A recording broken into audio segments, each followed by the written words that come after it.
구약성경 시편 27편 13절 14절 말씀 함께 봉독하도록 하겠습니다. 내가 산 자들의 땅에서 여호와의 선하심을 보게 될 줄 확실히 믿었도다.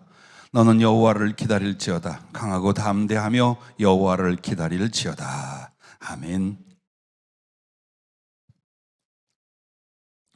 산자의 하나님이란 제목을 주셨습니다. 오늘 시편 27편 13절 말씀에 보면 내가 산자들의 땅에서 여호와의 선하심을 보게 될 줄 확실히 믿었도다. 자, 산자들의 땅에서 하나님을 뵙는다 말씀했는데, 또 마태복음 22장 32절에 보면은 나는 아브라함의 하나님이요 이삭의 하나님이요 야곱의 하나님이로라 하신 것을 읽어보지 못하였느냐. 하나님은 죽은 자의 하나님이 아니요 살아있는 자의 하나님이시니라 하시니라고 말씀을 하고 계십니다. 자, 산 자는 누구며 죽은 자는 누구이고, 산 자의 땅은 어디이며 죽은 자의 땅은 무엇이고, 또한 산 자의 하나님, 산 자들의 하나님이라는 것은 무슨 말씀을 할까요? 먼저 첫째, 산 자들의 하나님, 이 말씀의 뜻은 그 중에 첫 번째가 살아 역사하시는 하나님. 여러분이 믿는 하나님이 누구십니까? 이론입니까? 원리입니까? 법칙입니까? 어떤 현상입니까? 아닙니다. 실존하시되 우리와 같은 인격을 가지시고 사랑으로 그 자녀들과 함께하사 도우시고 일하시고 이루시며 우리의 영과 육과 인생을 이끌어 가시는 하나님이신 줄로 믿습니다. 그러므로 살아계신 하나님이란 무엇을 말합니까? 믿음을 일으켜라 이 말이에요. 네가 믿는 하나님이 누구냐? 너를 위해 모든 걸 내어주신 그 아버지가 누구시냐? 너의 믿음은 어디에 있으며 넌 지금 무엇을 하고 있느냐? 그러므로 여러분과 내가 믿고 의지하고 사랑을 받는 그 하나님은 살아 역사하시는 하나님이신 줄로 믿습니다. 창조 때의 그 하나님이, 아브라함 때의 그 하나님이, 바울의 때의 그 하나님이 오늘 여러분과 나와 같이 살아계시되 우리를 사랑하시고 위하여 일하시고 기도를 들으시며 우리와 함께 하나님 나라를 이루어 가시는, 일하시고 역사는 살아계신 하나님이신 줄로 믿습니다. 두 번째는 생명과 부활을 주시는 하나님이시다. 산자들의 하나님, 이 말은 바로 하나님께서 살아계실 뿐만 아니라 그 하나님의 살아계신 바 거룩한 생명, 그리고 우리에게 하나님의 영광과 생명의 완성체인 부활을 주시는 하나님이시다 라고 말하는 것입니다.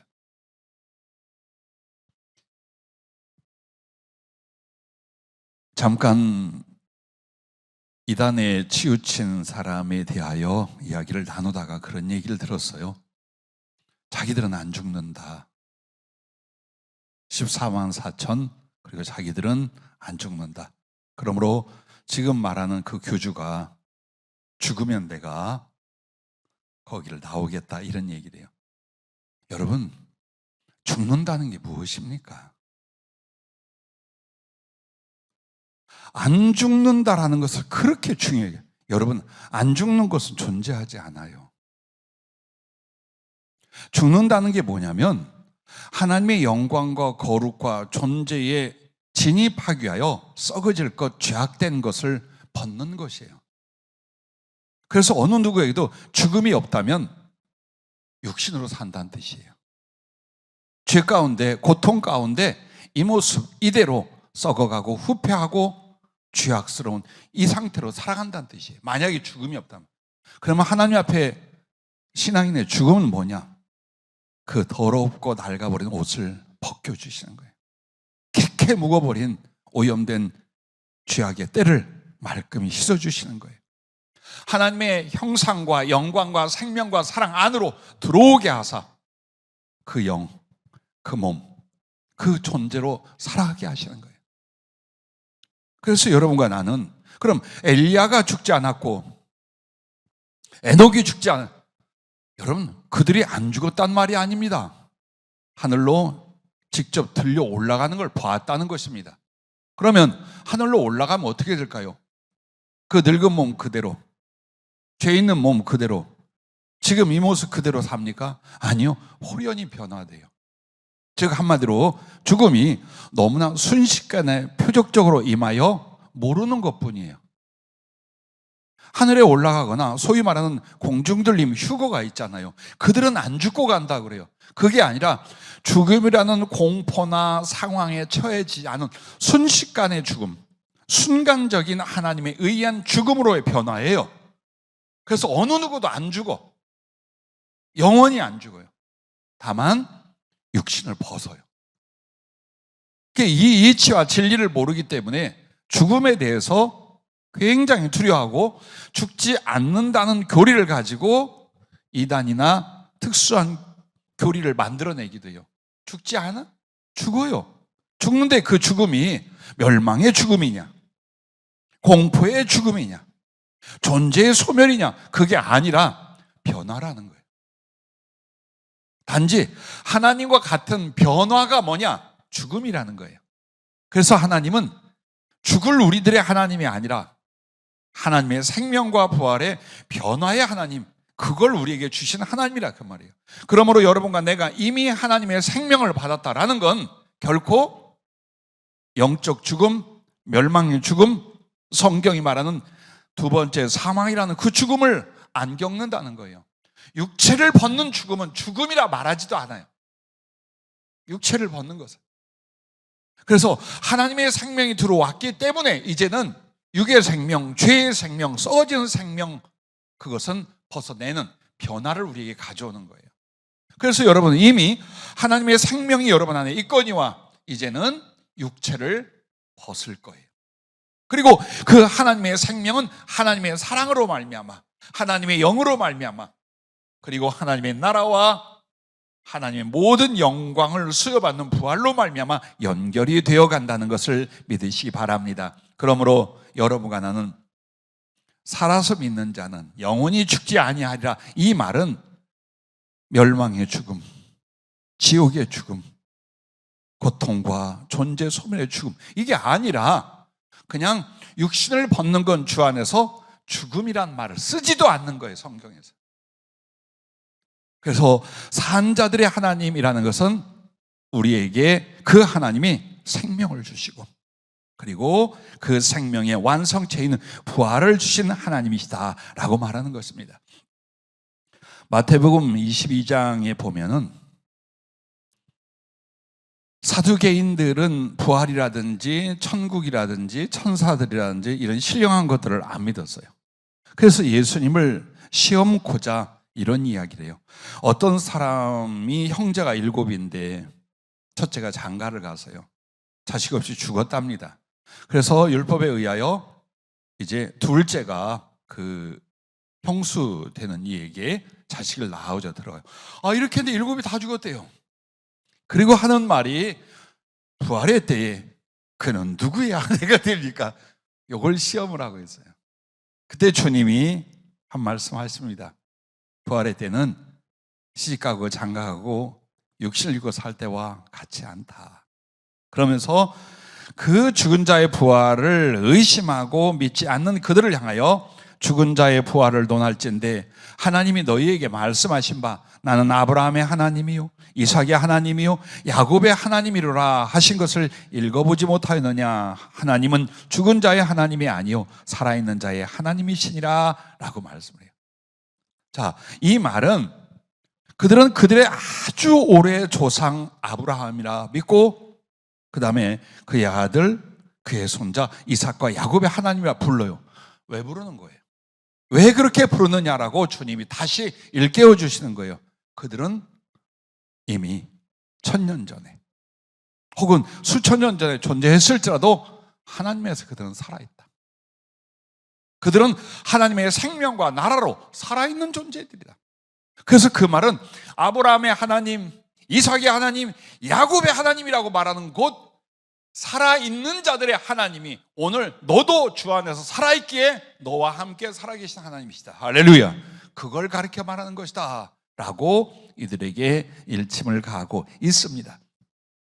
우리는 자꾸 이 하나님의 생명이라는 것을 깊게 생각하고 묵상하고 그 은혜를 사모하지 않으면 여러분은 육신을 위해 살게 돼요. 지금 이 시대에 육신에 간 건, 육신의 부요, 육신이 원하는 것을 할 수만 있으면 은혜라, 축복이라, 잘 믿은 열매라 라고 생각들을 해요. 그러나 여러분과 나는 물론 육체가 강건하고 삶의 필요를 위하여 부여하고 또 그것을 주의 일을 위하여 쓰고 하면 얼마나 아름답겠어요. 그러나 그것을 최상위로 올려놓지 말라는 거예요. 그것은 은혜의 작은 일부분이지 진정한 은혜, 우리의 사모함과 우리의 목표는 하나님의 생명이라. 그런데 그 하나님의 생명은 이미 주 예수 그리스도를 통하여 와 있거니와 어느 때 보리라? 이 육신의 껍데기를 벗을 때 보리라. 그 하나님을, 그 생명의 영광과 삶을 이걸 벗고 나면 본다 그 말이에요. 그러므로 여러분과 나는 이 육체를 인연하여 육체를 위하여 살고자 몸부림을 치는 것이 아니라 이 육체를 벗을 그 순간을 위하여 살아가야 될 줄로 믿습니다. 또한 산자들의 하나님이라는 건 세 번째로 언약의 하나님이라는 뜻입니다. 하나님께서 아브라함하고 언약을 하시고 그 아들 이삭과 언약을 하십니다. 정처없이 방황하며 떠나가고 있는 야곱에게 또 나타나 자기 조부로부터 이어져온 언약을 맺게 됩니다. 그러면 오늘날에도 아브라함의 하나님, 이삭의 하나님, 야곱의 하나님이라는 말은 무엇일까요? 바로 그들과 언약을 맺은 하나님이 그들에게 어떻게 그 언약을 성취해 주셨는가를 오늘 우리들에게 다시 언약하셨고 그 언약을 이루시는 너희 하나님이시다. 할렐루야. 그걸 말하는 거예요. 즉 만약 죽었다면, 죽음으로 말미암아 하나님과 상관이 없고 잊혀져 있다면 하나님은 그런 존재와 언약을 세우지 않습니다. 오늘 아브라함에게 언약을 세워서 하나님의 나라와 삶 속에서 하나님 뜻을 이루신 것처럼 여러분에게도 아브라함에게 주신 언약, 야곱에게 주신 언약, 베드로에게 주신 언약, 바울에게 주신 그 언약을 그리스도로 말미암아 받은 자요. 왜 여러분이 그 언약을 받았느냐? 아브라함처럼, 베드로처럼 여러분도 살아있기 때문에, 그리고 여러분의 하나님이 산자의 하나님이기 때문에 똑같이 약속을 주시는 거예요. 여러분은 그들이 받은 언약처럼 어떻게 언약을 받았습니까? 곧 그리스도 안에서 나와 이어지는 모든 하나님의 약속과 말씀들이에요. 구원에 관하여 언약을 세웠습니다. 그래서 천국과 부활의 언약을 받았습니다. 또 하나님이 나를 이렇게 사랑하되 우리도 하나님만 사랑할 언약을 맺었습니다. 그러므로 하나님과 나의 믿음 생활이 하는 건 서로의 사랑인 것입니다. 또한 하나님 우리에게 보호하심의 언약을 맺었습니다. 우리가 그를 의지하는 순간, 그리고 의지하는 인생의 전체 동안 하나님 보호하고 인도하십니다. 그리고 또한 기도하면 응답하실 것도 언약이요 약속이십니다. 그 하나님이 은혜를 베풀어 주시고 그 하나님이 우리를 위한 섭리를 하시지만 긴급으로 또 하나님께 요청할 수 있으며 나의 마음과 가슴과 삶을 교제로 나눠 들을 수 있는 게 뭐냐? 기도로 주신 언약이라. 이처럼 하나님은 여러분에게 무궁무진하게 필요한 것들을 다 약속으로 주셨어요. 그러면 그 약속이란 말은 뭘까요? 여러분이 반드시 이룰 것이라, 하나님이 이루어 주실 것이라는 거예요. 어떤 믿음 안에서 어떻게 기도하고 어떻게 순종만 한다면 하나님의 이 모든 약속은 너와 너의 인생에 그리고 너의 영혼에 다 이루어질 것이다 라고 말씀하고 있는 거예요. 오늘 우리의 믿음은 현상이 아니에요. 지금 내가 구하고 이루어가는 것들의 현상이나 환경이나 처지가 아니에요. 돈도 아니고 사람도 아니에요. 여러분의 믿음 바로 살아계신 하나님이에요. 그 하나님이 우리에게 주실 수 있으며 그 하나님이 우리를 살릴 수 있으며 그 하나님이 우리의 작은 기도에도 응답하시며 그 하나님이 우리 안에 꿈을 주시고 그 거룩한 꿈을 땅으로부터 하늘까지 이어져 성취하게 만들어 주실 것을 믿으시기를 바랍니다. 하나님께서 여러분에게 살아계신 바를 보여주고 당신이 진리, 진실하심을 보여주는 게 뭘까요? 약속을 이루어 주시는 것 때문에. 그래서 여러분은 구원에 대해서는 잘 모르다가 하늘나라에 가보면 알겠지 할 수 있어요. 그러나 가장 중요한 게 뭐냐? 여러분은 기도하면 응답받는다. 누가 무엇을 달라 하늘에 소리를 질러서 응답받는 일 없어요. 그러나 하나님을 믿고 그리스도 예수 안에서 거룩한 언약을 맺은 여러분이 그 하나님을 향하여 무엇을 구하든지 믿음으로 구한다면 이루어 주실 줄로 믿습니다. 그러므로 여러분이 주님 안에 거하고 주님의 말씀이 여러분 안에 있다면, 즉 서로가 언약을 통한 순종과 믿음 안에 있다면 무엇을 구하든지 하나님이 이루어 주십니다. 할렐루야. 그런데 여러분과 나는 내가 원하는 것을 내가 원하는 때 이루어지지 않으면 마치 하나님이 기도 응답을 안 하신 것처럼, 은혜와 복을 안 주신 것처럼 입이 나오고, 그리고 낙심하고, 혹은 인간적이고 육신적으로 치우쳐 이리 헤매이고 저리 방황하고 이렇게 되더라 이 말이에요. 그래서 오늘 이 산자의 하나님이라는 건 뭐냐면, 낙심하지 마라, 흔들리지 마라, 두려워하지 마라. 내가 있지 않느냐. 네가 살아있는 것처럼 내가 살아 너를 사랑하고 너와의 이 언약을 지키기 위하여 이루기 위하여 네 앞에 있느니라. 할렐루야. 바로 그것을 말씀으로 다윗에게 주셨고 오늘 여러분과 나에게 주신 줄로 믿습니다. 자, 그러면 산자들의 땅, 두 번째로 산자들의 땅을 한번 살펴보십시다. 오늘 다윗이 27편을 고백할 때에 말할 수 없는 고통과 고난, 위험과 그리고 억울함을 당하고 있었어요. 사울 왕도 그랬지만 사울의 편에 서거나 다윗을 시기에 질투한 사람은 전부 다 다윗을 악하게 말하고 비방하고 모함하고 죽이려고 했어요. 그 가운데 그가 의지하고 힘을 낼 수 있는 건 구원의 하나님, 자기를 사랑하는 언약의 하나님밖에 없었어요. 그러므로 이 시편 27편은 정말로 고난과 억울함, 환난과 죽음의 위협 속에서 하나님을 의지하여 승리하는 모습을 보여주지만 그 배경을 보면 너무 비참하고 억울하고 고통스러운 걸 볼 수 있어요. 그 상황에 처해 있어요. 그런데 그에게 그 고난과 역경, 그 억울함과 위협 등은 뭘 가져올까요? 낙심과 두려움을 가져오죠. 그런데 신앙에 있어서 낙심이 오고 두려움이 오고 염려가 그 사람을 잡는다. 어둠의 곳으로 가요. 죽은 자의 땅으로, 죽은 자의 무리로 들어가게 돼요. 오늘 그걸 알아야 돼요. 육체는 살아있고 종교적인 생활은 해. 그런데 하나님을 향하여 기쁨의 믿음이 없어요. 사랑의 교제가 없어요. 당신과 동행하는 실제의 믿음의 삶이 아니에요. 그렇다면 항상 이 마음속에서 갈등이 일어나고 좌절, 염려, 두려움, 그것은 사람에 대하여, 물질에 대하여, 삶에 대하여 연연하며 빠져들어가게 만듭니다. 그러지 말라는 거예요. 하나님이 죽었느냐? 하나님이 죽었느냐? 그걸 물으시는 거예요. 하나님은 살아계시다. 왜? 너를 구원하고 너를 사랑하기 위해서 살아계시다. 그러므로 오늘 이 다윗이 산자들의 땅에서 여호와의 선하심을 보게 될 줄을 확실히 믿었도다. 나는 여호와를 기다릴지어다. 너는 여호와를 기다릴지어다. 강하고 담대하며 여호와를 기다릴지어다. 누가 누구에게 말하는 거예요? 자기가 자기에게 말하는 거예요. 내가 나의 영혼에게 너는 기다릴지어다. 너는 강하고 담대할지어다. 여호와를 기다릴지어다. 왜? 살아계신 하나님이잖아요. 내 평생에 그분이 어떻게 나타나시고 어떻게 응답하셨고 어떻게 보호하셨고 어떻게 사랑하셨는지 그것을 다시 기억하며 기도하면서 하나님 앞에서 낙심해가는 자기, 두려워하며 현실과 인간에게 치우쳐가는 자기를 보고 뭐라고 말합니까? 내가 산자들의 땅에서 여호와의 선하심을 보게 될 줄 확실히 믿었도다. 너는 여호와를 기다릴지어다. 강하고 담대하여 여호와를 기다릴지어다 라고 외치며 승리의 모습을 보여주십니다. 자, 이 산자들의 땅이란 말은 여러분과 나에게 이런 걸 먼저 이야기했습니다. 첫째, 하나님과 사랑으로 교제하는 사람들이에요. 그 땅이란 말이 단지 이 장소를 말하는 것이 아니에요. 사람들이에요.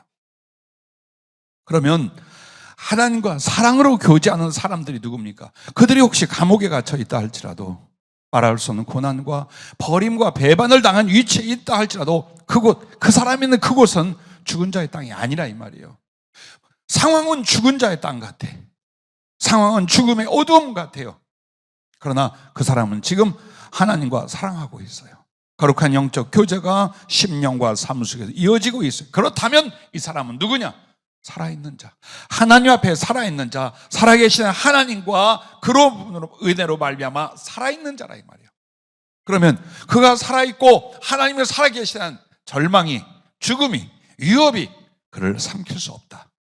그러므로 그 어둠의 지역, 그 절망의 장소는, 그 사건은 바로 하나님 앞에 어떤 산자들의 땅으로 변화되는 줄로 믿으시기 바랍니다. 그러므로 요한복음 15장 9절부터 10절을 이렇게 소개해 드릴게요. 아버지께서 나를 사랑하신 것 같이 나도 너희를 사랑하였으니 나의 사랑 안에 거하라. 내가 아버지의 계명을 지켜 그의 사랑 안에 거하는 것 같이 너희도 내 계명을 지키면 내 사랑 안에 거하리라.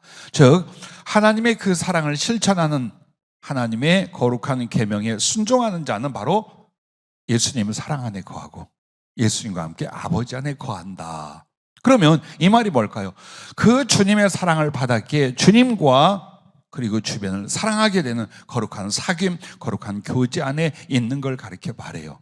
그러므로 요한일서 1장 3절에는 우리가 보고 들은 바를 너희에게도 전함은 너희로 우리와 사귐이 있게 하려 함이니, 우리는 누구냐? 우리의 사귐은 아버지와 그의 아들 예수 그리스도와 더불어 누림이라. 그리고 6절 7절에 이렇게 말합니다. 만일 우리가 하나님과 사귐이 있다 하고 어둠에 행하면 거짓말을 하고 진리를 행하지 아니함 이거니와 그가 빛 가운데 계신 것 같이 우리도 빛 가운데 행하면 우리가 서로 사귐이 있고 그 아들 예수의 피가 우리를 모든 죄에서 깨끗하게 하실 것이요. 자, 우리의 신앙을 하나님과 그 아들 예수 그리스도와 더불어 사귐이라고 말해요. 사귐, 교제라고 말해요. 이게 신앙이에요. 그리고 이게 바로 하나님의 생명이라 이 말이에요. 우리가 살아있는 사람과 사랑하고 연애하고 우정을 나누는 것처럼 살아계신 하나님과 그분으로 말미암아 살아있는 존재들이 그 살아있는 삶이 뭐냐? 사귐이라, 교제라는 거예요. 그래서 여러분이 주님과 사랑하고 있고 사랑의 교제가 있다면 아무리 여러분을 죽이려고 해도, 아무리 어떤 큰 고난과 절망의 상황이 있다 하더라도 여러분은 산자요, 여러분은 하나님 앞에 산자의 땅에 지금 머물고 있다는 것을 믿으시기를 바랍니다. 그러므로 살아있다, 하나님과 함께 살아있다는 가장 중요한 건 하나님과 교제가 되느냐 이거예요. 가슴으로 당신을 사랑하고 그 말씀을 받아 내가 사랑으로 그것을 순종하고, 그러면서 나의 고통과 삶의 모든 것을 하나님께 아뢰이니 그가 또 도우시고, 아뢰이고 도우시고 말씀하니 그것을 이루고, 이게 뭐예요? 이게 사귐이요, 이게 교제라 그 말이에요. 만약 이것이 가능한 신앙생활 가운데 있다면 두려워하지 마라, 낙심하지 마라, 꺾어지지 마라. 그걸 오늘 말씀하는 거예요. 왜? 하나님의 임재와 생명, 하나님과의 가장 합당한 관계는 하나님과의 사랑이요, 그 사랑의 교제이기 때문에 오늘 여러분과 내가 두려울 건 상황이 어떠하며 경제가 어떠하며 질병이 어떠하며 내 나이가 어떠하며 이게 아니에요. 내가 하나님과 진실한 사랑을 이루고 있는 거예요. 정말 그분의 말씀을 받아 당신을 사랑해 드리게 하여 나는 순종하고, 또 내가 당신을 의지하여 하나하나 말씀드리고 나의 심령과 삶을 아뢰니 그분이 들으시고 역사하고 응답하고 이끌어 주시고, 이러면 된다는 거예요.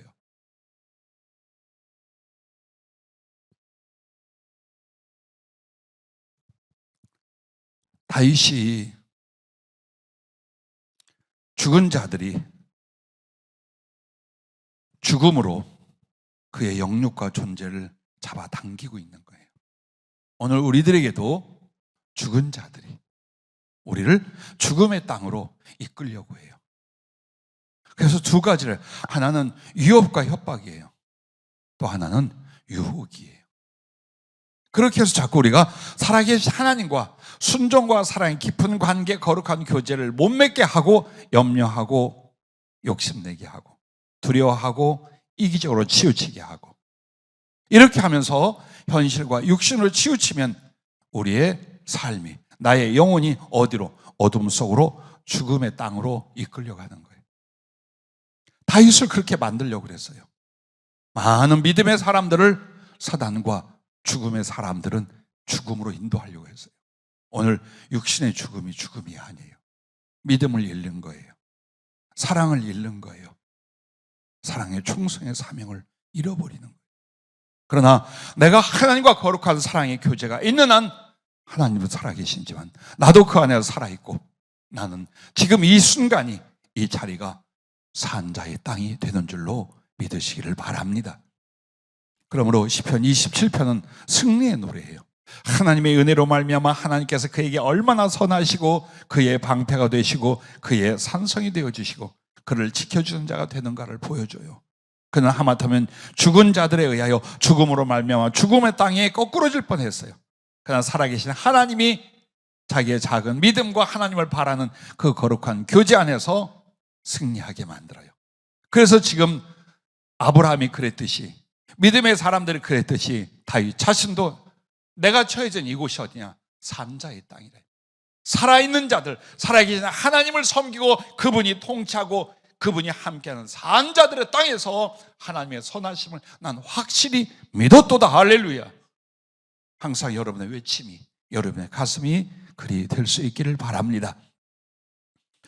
또한 두 번째는 언약을 따라 믿음으로 사는 사람들입니다. 우리는 하나님의 은혜라 하는 것, 혹은 하나님의 도우시는 확실한 역사에 대한 간증과 추억들, 이런 것도 있지만 정말 견뎌낼 수 없는 아픔과 어려움도 있을 수 있어요.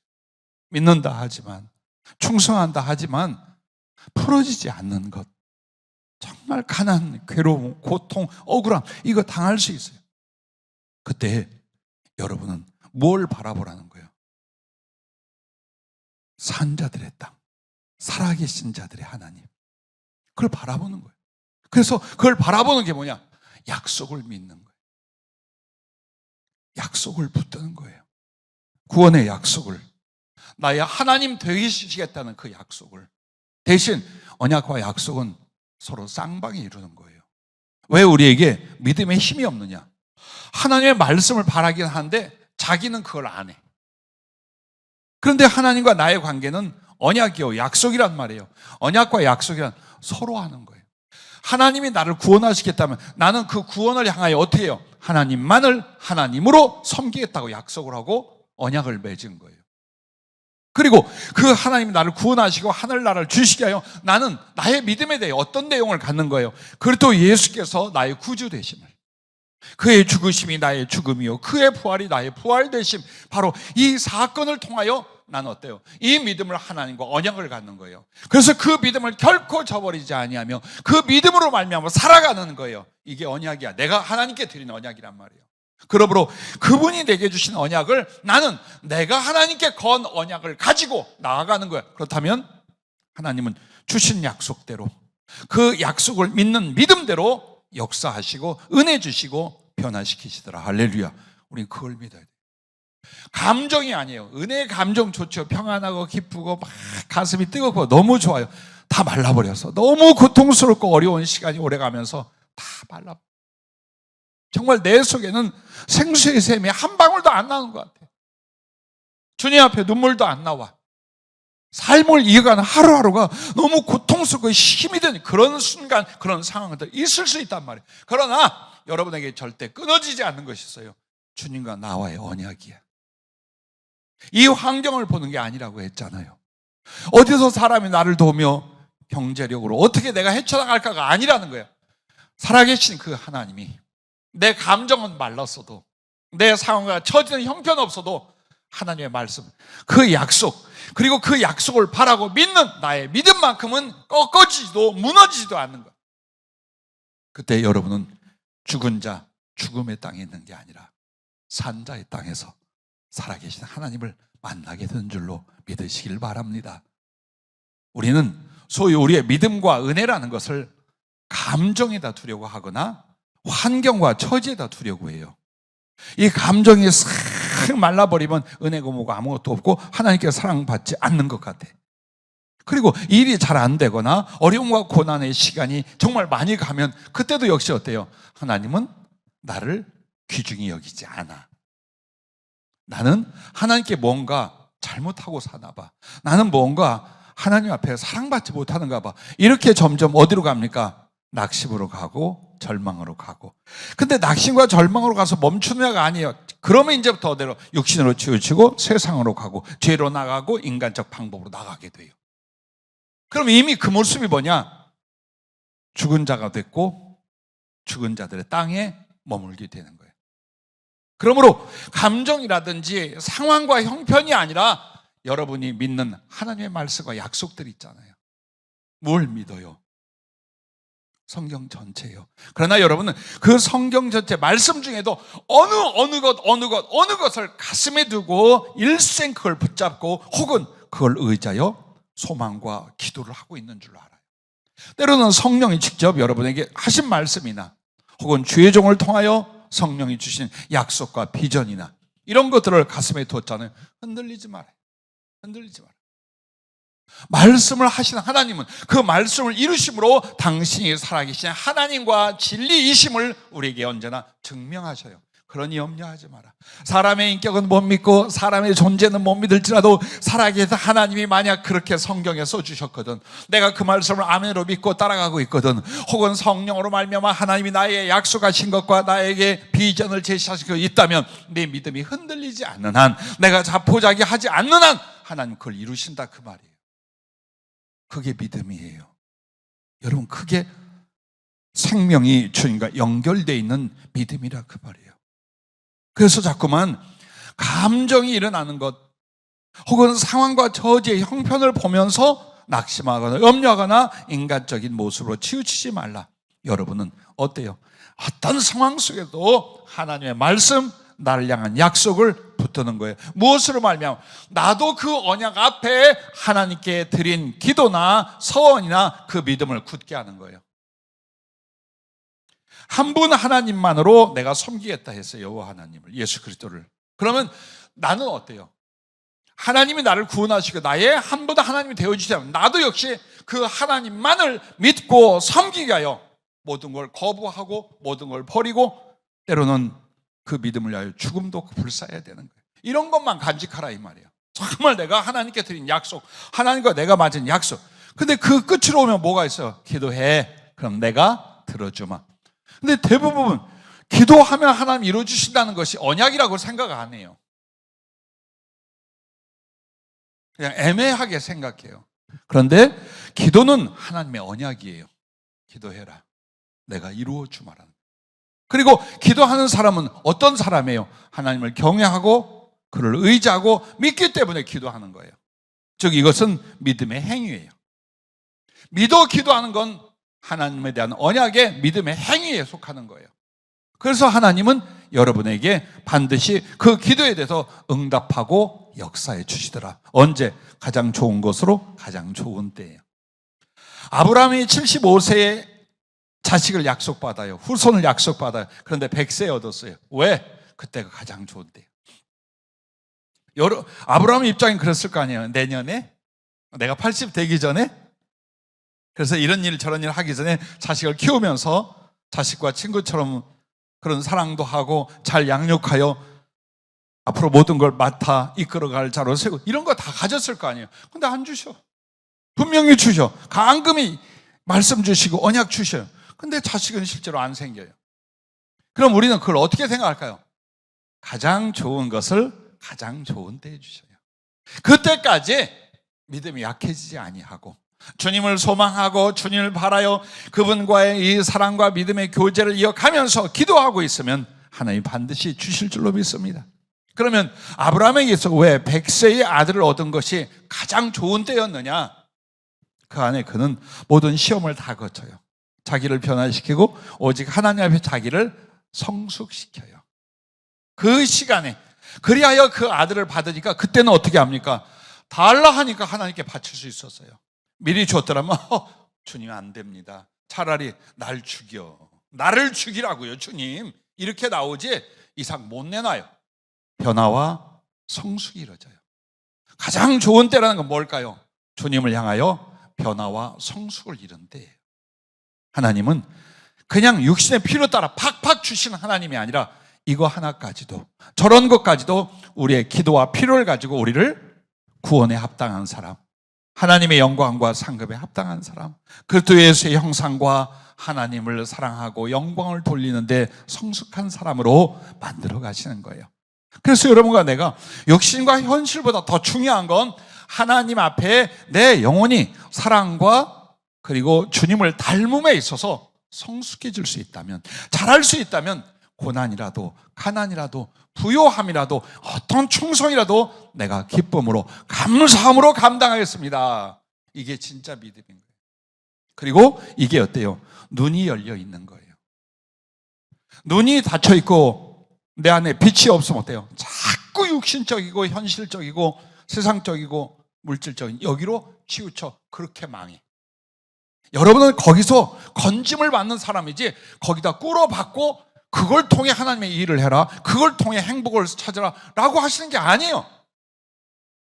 이걸 우리가 깨닫지 못하면 그게 마치 은혜인 양, 이것이 하나님의 영광인 양 오해를 하며 죽음의 땅으로 들어가게 되는 것입니다. 그러므로 여러분과 나에게 중요한 건 말씀이 있느냐, 주님의 주신 약속이 있느냐, 내가 그것을 믿음으로 붙들고 있느냐, 그 믿음 속에 나도 서원하고 기도와 순종의 방향으로 그 말씀과 언약을 붙잡고 있느냐. 할렐루야. 여기에 달려 있습니다. 때를 당기시고 늦추시고 그것을 이루시되 30배, 60배, 100배로 이루시는 건 하나님의 몫이요 그분의 사랑과 은혜에 있어요. 그러므로 여러분과 나는 항상 하나님의 말씀을 내게 주시는 언약을 붙잡고 기도하며 나의 작은 하나님에 대한 약속과 서원을 이루어 가시면 되더라. 바로 그 말입니다. 자, 세 번째는 산자들의 땅이란 이 말입니다. 하나님과 사랑과 믿음으로 사는 순간들입니다. 즉, 이 세상에 살든지 하늘에 있든지 여러분과 내가 하나님과 함께 사랑하고 믿음으로 살아가고 있다면 그 순간들이 바로 산자들의 땅이라는 거예요. 즉, 여러분에게는 이 땅이라는 장소보다 중요한 게 뭐냐면 시간, 순간이에요. 근데 그 순간에 여러분과 나는 어찌하든지 세상이 어찌하든지 육체가 어찌하든지 사람들이 어찌하든지 정치가 어찌하든지 내가 하나님과 사랑과 믿음으로 살고 있다면 여기는 어디? 산자들의 땅. 내 하나님은 살아계신 하나님이에요. 낙심하지 마라, 두려워하지 마라, 얽매이지 마라, 일어나라, 그 말씀을 하고 계신 것입니다. 지나간 시간 정말 긴 재판의 과정이 있었습니다. 교회를 정말 진리에서 왜곡된 교회인 양, 혹은 모든 일들이 다 잘못된 것인 양 모함하고 그리고 무너뜨리고자 했을 때 한 7, 8년의 시간을 지냈어요. 그런데 맨 처음 그런 일들이 일어날 때 40일 철야 기도를 작정을 해서 했었습니다. 그리고 여기 와서 했어요. 용인에서 여기에 와서 때로는 한 10여 명이 매일 밤 와서 40일을 철야를 했어요. 그때 주님이 가만히 이렇게 말씀을 해요. 옆에서 시편 27편을 보아라. 그리고 너의 믿음과 기도가 거기에 있게 하라. 그래서 시편 27편을 이제 거짐 다 외우고 기도했어요. 근데 얼마나 내 처지 같은지, 그리고 얼마나 하나님의 은혜와 섭리가 다윗에게 임했던 말씀 그대로 이루어지기 시작하는 거예요. 그 중에 하나, 여러분이 이 구절을 읽으면 아마 내 심정을 충분히 이해하실 거예요. 12절에 보면 이런 말이 있어요. 내 생명을 내 제적에 맡기지 마소서. 위증자와 악을 토하는 자가 일어나 나를 치려함이니이다.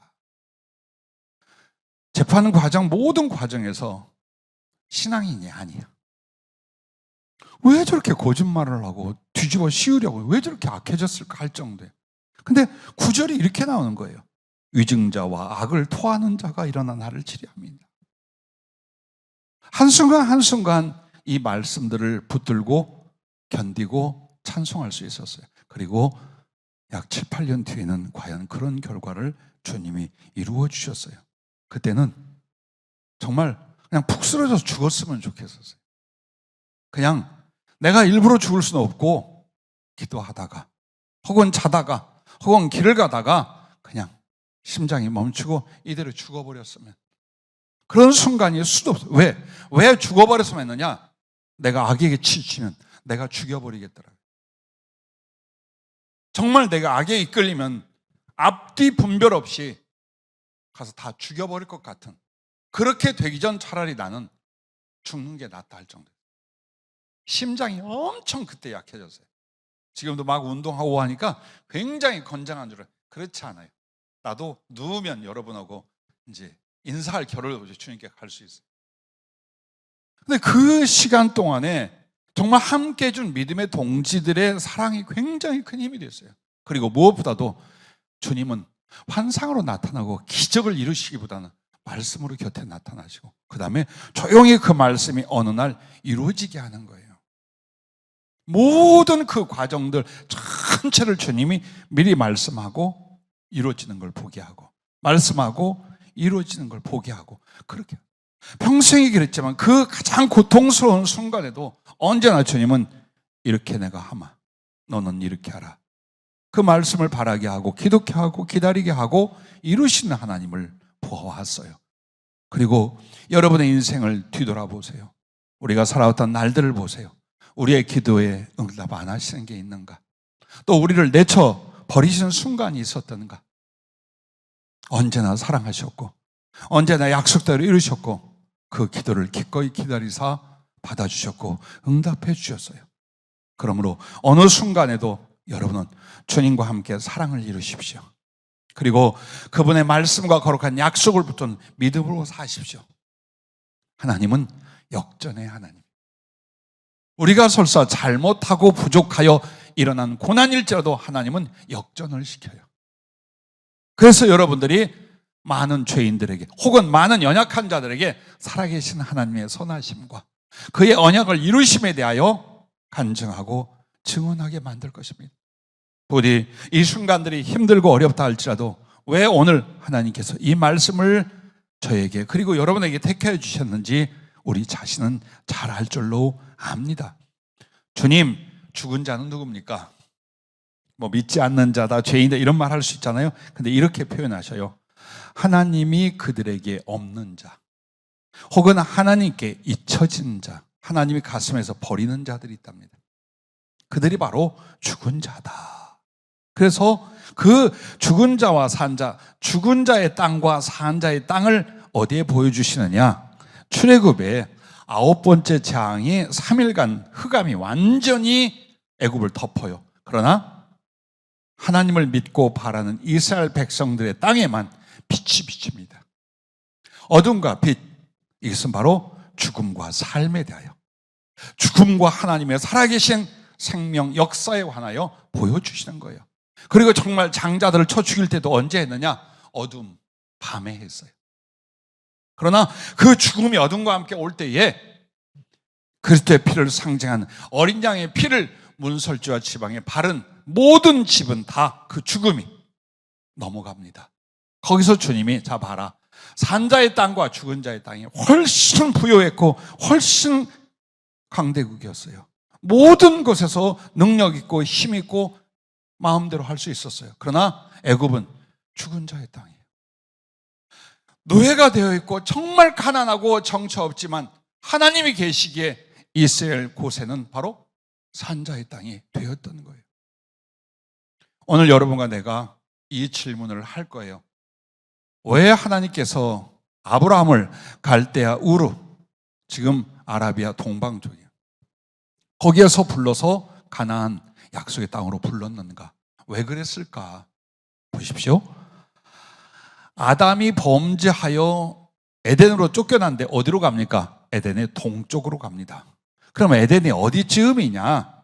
가나안 쪽이고 어디까지 하면 네모난 반경이 있었어요. 이렇게 네모난 큰 것이 있는데 그게 북아프리카, 그 다음에 아라비아 이쪽 위쪽, 그리고 가나안 땅 이쪽, 이렇게 돼가지고서 지구 전체가 에덴 동산이 아니라 그쪽 지역이 에덴이었어요. 4개의 강이 발원하는 그쪽 그게 됩니다. 근데 거기에 중심이 어디냐? 가나안이었고 예루살렘이었어요. 그러므로 하나님 앞에 죄를 범하여 떠나간 에덴의 동쪽에서 어디로 돌아오게 합니까? 에덴으로 돌아오게 만드는 거예요.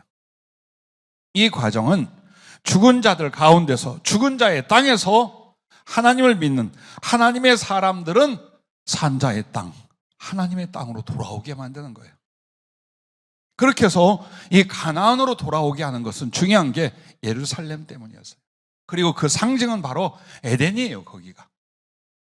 그래서 결국 죄로 말미암아 에덴의 동쪽으로 갔던 인류가 이제 하나님 예수 그리스도의 구원으로 말미암아 산자가 되며 산자의 땅인 예루살렘으로 돌아오게만, 즉 에덴으로 돌아오게 만드는 거예요. 그리고 그 상징은, 이 땅은 어디예요? 죽음의 땅, 죽은 자의 땅이에요.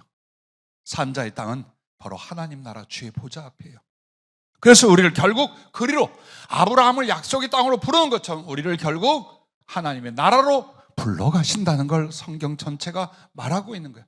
근데 이 과정이 가장 중요한 게 뭡니까? 언약이라는 거예요. 가나안은 어떤 땅? 언약의 땅이에요. 하나님이 우리를 이끌어 가실 때 우리가 그 언약을 잡고 믿음과 사랑으로 산다면 그것은 어느 산자들의 땅이요, 거기서 바로 하나님의 살아계신 역사와 사랑이 이루어질 것이라, 그 말이에요. 오늘 우리들에게 염려나 낙심이나 또 육신과 세상을 향한 치우침이 아니고 어느 순간에도 주님과 영적 거룩한 교제와 사랑이 이루어가기를, 말씀을 듣고 순종을 하고 당신께 아뢰고 당신 앞에 나를 드리고, 이 과정, 그리고 순간마다 그분의 언약을 붙잡고 그 언약이 나를 이끌어가는 방향으로 영혼도 삶도 나아가는 거예요. 그것이면 돼요. 여러분에게는 건물을 짓게 안 했어요. 땅을 파고 거기에다가 집을 짓게 안 했어요. 언제든지 탁 들쳐 업고 떠나갈 장막에 머물게 하는 거예요. 즉, 이 세상에 뿌리 내려고 이 세상에서 모든 걸 이루려고 하지 말라는 거예요. 언제든지 털고 떠날 내 주님을 향하여 그렇게 살라는 거예요. 만약 필요하다면, 만약 이루라고 하셨다면 우리 안에 경제적인 능력도, 육체적인 건강도, 하나님이 주신 지력도 얼마든지 소유하고 일할 수 있어요. 그러나 그것은 결코 목적이 아니다, 목표가 아니다. 오늘 나의 믿음, 주님과의 사랑, 그 믿음과 사랑으로 주님을 바라보는 바로 이 소망, 이것으로 나아간다면 우리에게 죽음이란, 죽음의 땅이란 실패와 멸망의 순간은 일어나지 않는다. 반드시 그 살아계신 하나님이 산자의 땅에서 여러분을 도우실 것이며 여러분을 하여금 하나님의 그 생명력 넘치는 영광의 순간들을 살게 하실 줄로 믿습니다. 기도하겠습니다.